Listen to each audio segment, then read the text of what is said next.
बरसगीर की तारीख औलिया कराम के तज़किरे के बगैर अधूरी है, लेकिन एक ऐसी हस्ती जिन्होंने कुफ्र और शिर्क के अंधेरों में डूबे इस खित्ते को इस्लाम के नूर से मुनव्वर किया, जिन्हें बरसगीर का सुल्तान कहा जाए तो गलत ना होगा। वो हस्ती जिनके आस्थाने पर वक्त के बड़े बड़े औलिया और सलातीन ने चिल्ला कशी की और फैज़ पाया। गरीब हो या अमीर, बादशाह हो या फ़कीर, हर एक की झोली यहाँ से भर कर जाती है। जी हाँ, हम बात कर रहे हैं दाता गंज बख्श रहमतुल्लाह अलैह यानी ख़जाने बख्शने वाले सैयद अली हजवेरी रहमतुल्लाह अलैह की। लेकिन क्या आप जानते हैं कि गजनी के एक छोटे से महल्ले से शुरू होने वाला ये सफ़र लाहौर के मरकज़ तक कैसे पहुंचा? उन्होंने किन कठिन रास्तों को अबूर किया और उनकी लिखी हुई किताब कश्फुल महजूब आज भी तसव्वुफ की दुनिया में एक मीनारे नूर क्यों है? आइए आज इसकी तफसीर दस्तावेज फिल्म में हुजूर दाता गंज बख्श की जिंदगी के इन पहलुओं को जानते हैं जिनसे शायद आप पहले वाकिफ नहीं थे। आपका असल नाम अली, कुनियत अबुल हसन और लक़ब दाता गंज बख्श है। आपकी विलादत तकरीबन 400 हिजरी में अफ़गानिस्तान के तारीख़ी शहर गजनी के एक महल्ले हजवेर में हुई, इसीलिए आपको हजवेरी कहा जाता है।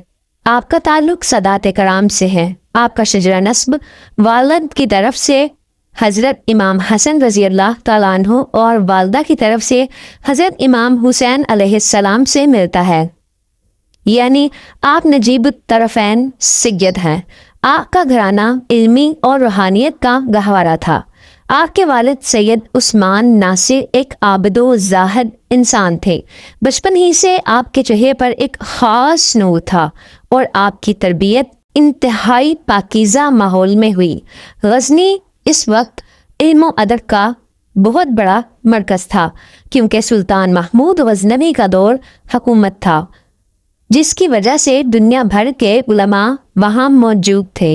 आपने सवर सनी में ही कुरान पाक हिफ्ज़ किया और फिर ज़ाहरी उलूम जैसे फ़िक़ा, हदीस और तफसीर की तालीम हासिल करना शुरू की। हुज़ूर दाता गंज बख्श इल्म के सच्चे प्यासे थे। आपने सिर्फ गज़नी पर इक्तफ़ा नहीं किया, बल्कि इनमें दीन और तसव्वुफ़ की हकीकी मार्फत के लिए दुनिया के कई ममालिक का सफ़र किया। आपने ख़ुद अपनी किताब में लिखा है कि आपने इल्म की खातिर इराक़, शाम, फ़ारस, ख़ुरासान, मावरा नहर और तुर्कस्तान का सफ़र किया। इस दौर में सफ़र करना आसान नहीं था। पैदल या ऊँटों पर महीनों का सफ़र तय करके आप एक से दूसरे आलम के पास पहुँचते। ज़ाहरी उलूम की तकमील के बाद आपके दिल में बातनी इल्म यानी तसव्वुफ़ की तड़प पैदा हुई। इस तलाश ने आपको वक्त के अजीम सूफ़ी बुज़ुर्ग हज़रत अबुल फ़ज़ल मोहम्मद बिन अल हसन अल ख़तनी रहमतुल्लाह अलैह के आस्थाने पर पहुँचा दिया। हज़रत अबुल फ़ज़ल जुनैद बगदादी अलैहि रहमा के सिलसिले से ताल्लुक़ रखते थे। जब आप इनकी बारगाह में हाजिर हुए तो मुर्शिद ने आपकी बातनी सलाहियतों को भांप लिया और आपको अपनी बैत में ले लिया। हुज़ूर दाता साहब अपने मुर्शिद की खिदमत में बरसों रहे, उनके वज़ू का पानी उठाते और उनके आराम का ख्याल रखते। आप फरमाते हैं कि मेरे मुर्शिद तसव्वुफ़ में बहुत सख्त थे, लेकिन मुझ पर हमेशा शफ़क़त फरमाई।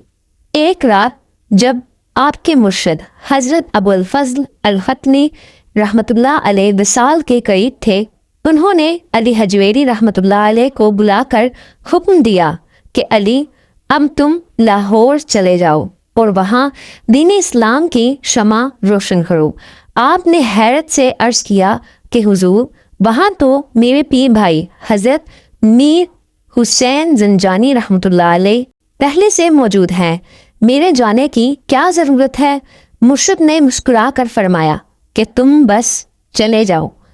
जब आप अपने कुछ साथियों के साथ तवील सफ़र तय करके लाहौर पहुँचे तो शहर में एक जनाजा उठ रहा था। मालूम करने पर पता चला کہ یہ جنازہ کسی اور کا نہیں بلکہ حضرت میر حسین زنجانی رحمۃ اللہ علیہ کا ہی تھا۔ تب آپ کو سمجھ آئی کہ مرشد کا حکم کتنا دور اندیش تھا کہ ایک چراغ بجھنے والا تھا اور دوسرے کو اس کی جگہ لینی تھی۔ جب داتا گنج بخش رحمۃ اللہ علیہ لاہور تشریف لائے تو یہاں مسلمانوں کی تعداد بہت کم تھی اور یہ علاقہ غزنوی سلطنت کا حصہ تو بن چکا تھا مگر دلوں پر اب بھی کفر کا راج تھا۔ آپ نے لاہور میں دریائے راوی کے کنارے ایک مسجد اور خانقاہ کی بنیاد رکھی۔ آپ کا اخلاق اتنا بلند تھا کہ جو کوئی آپ سے بات کرتا وہ آپ کا ہو کر رہ جاتا۔ آپ نے کسی پر زبردستی نہیں کی بلکہ اپنے کردار، سچائی اور غریب پروری سے لوگوں کے دل فتح کیے۔ آپ کی خانقاہ میں ہر وقت لنگر چلتا تھا جہاں ہندو، سکھ، مسلمان سب ایک ہی صف میں بیٹھ کر کھانا کھاتے۔ روزانہ سینکڑوں لوگ آپ کے ہاتھ پر اسلام قبول کرنے لگے۔ داتا گنج بخش رحمۃ اللہ علیہ صرف ایک مبلغ یا صوفی نہیں تھے بلکہ آپ ایک عظیم مصنف اور اسکالر بھی تھے۔ آپ نے تصوف کے موضوع پر کئی کتابیں لکھیں جن میں سے بیشتر زمانے کی دستبرد کی وجہ سے محفوظ نہ رہ سکی، لیکن ان کی سب سے شاہکار کتاب کشف المحجوب آج بھی پوری آب و تاب کے ساتھ موجود ہے۔ یہ فارسی زبان میں لکھی گئی تصوف کی تاریخ کی پہلی اور سب سے معتبر کتاب ہے۔ کشف المحجوب کا مطلب ہے چھپے ہوئے کو ظاہر کرنا۔ اس کتاب میں آپ نے تصوف کی حقیقت، اولیاء اللہ کے مقامات، نفس کی پاکیزگی اور شریعت و طریقت کے ملاپ کو اتنے خوبصورت انداز میں بیان کیا ہے کہ پڑھنے والا دنگ رہ جاتا ہے۔ تصوف کی دنیا کے ایک اور بہت بڑے نام حضرت سلطان باہو رحمۃ اللہ علیہ فرماتے ہیں کہ جس کا کوئی مرشد نہ ہو وہ کشف المحجوب کو اپنا مرشد بنا لے، یہ کتاب اسے منزل تک پہنچا دے گی۔ اس کتاب کی سب سے بڑی خاصیت یہ ہے کہ یہ انسان کو شرک اور بدعت سے دور کر کے خالصتاً قرآن اور سنت کے راستے پر چلنا سکھاتی ہے۔ آپ کا اصل نام تو علی تھا لیکن آپ کو داتا گنج بخش کیوں کہا جاتا ہے؟ اس کے پیچھے ایک بہت خوبصورت تاریخی واقعہ ہے۔ سلطان الہند حضرت خواجہ معین الدین چشتی اجمیری رحمۃ اللہ علیہ یعنی خواجہ غریب نواز جب ہندوستان تشریف لائے تو انہوں نے لاہور میں حضور داتا علی حجویری رحمۃ اللہ علیہ کے مزار مبارک پر ایک چلہ کاٹا اور 40 دن تک وہاں عبادت کی۔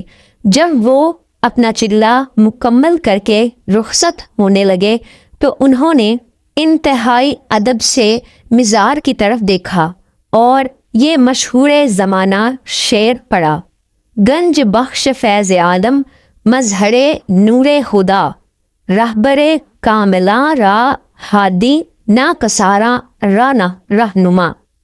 یعنی آپ دنیا کو فیض کے خزانے بخشنے والے اور خدا کے نور کا مظہر ہیں، کامل لوگوں کے رہنما ہیں اور جو ابھی راستے میں ادھورے ہیں ان کے ہادی ہیں۔ خواجہ غریب نواز جیسے عظیم ولی کی زبان سے نکلے ہوئے یہ الفاظ ایسے مقبول ہوئے کہ آپ کا نام ہی داتا گنج بخش پڑ گیا اور آج دنیا آپ کو اسی نام سے جانتی ہے۔ آپ نے تقریباً 30 سے زیادہ سال لاہور میں دین کی خدمت کی۔ آخری وقت تک آپ لوگوں کی ہدایت اور لنگر کی دیکھ بھال میں مصروف رہے۔ بالآخر 20 صفر 1465 ہجری کو علم و عرفان کا یہ سورج ہمیشہ کے لیے ظاہری طور پر غروب ہو گیا، لیکن ان کا پھیلایا ہوا نور آج بھی قائم ہے۔ آج داتا گنج بخش رحمۃ اللہ علیہ کو ہم سے رخصت ہوئے 900 साल से जायद का अरसा गुजर चुका है, लेकिन उनका दरबार आज भी मर्जे खलाइक है। रोजाना लाखों इंसान, चाहे उनका ताल्लुक किसी भी मजहब, फिरके या तबके से हो, यहाँ आते हैं और दिली सुकून पाते हैं। लाहौर को दाता की नगरी कहा जाता है और ये शहर उन्हीं के दम कदम से आबाद है। दाता साहब की जिंदगी हमें ये सिखाती है कि हकीकी ताकत आजिज़ी, इंसानों से मोहब्बत और अल्लाह की रज़ा में छुपी है। उम्मीद है कि हुजूर दाता गंज बख्श रहमतुल्लाह अलैह की ज़िंदगी पर बनी ये वीडियो आपको पसंद आई होगी। अगर आपको इस वीडियो से कुछ सीखने को मिला हो तो इसे लाइक करें, अपने दोस्तों के साथ शेयर करें और कमेंट सेक्शन में अपनी राय का इजहार ज़रूर करें। ऐसी ही मज़ीद मालूमात के लिए हमारे यूट्यूब चैनल को सब्सक्राइब करना ना भूलें। मिलते हैं अगले वीडियो में। अल्लाह हाफ़िज़।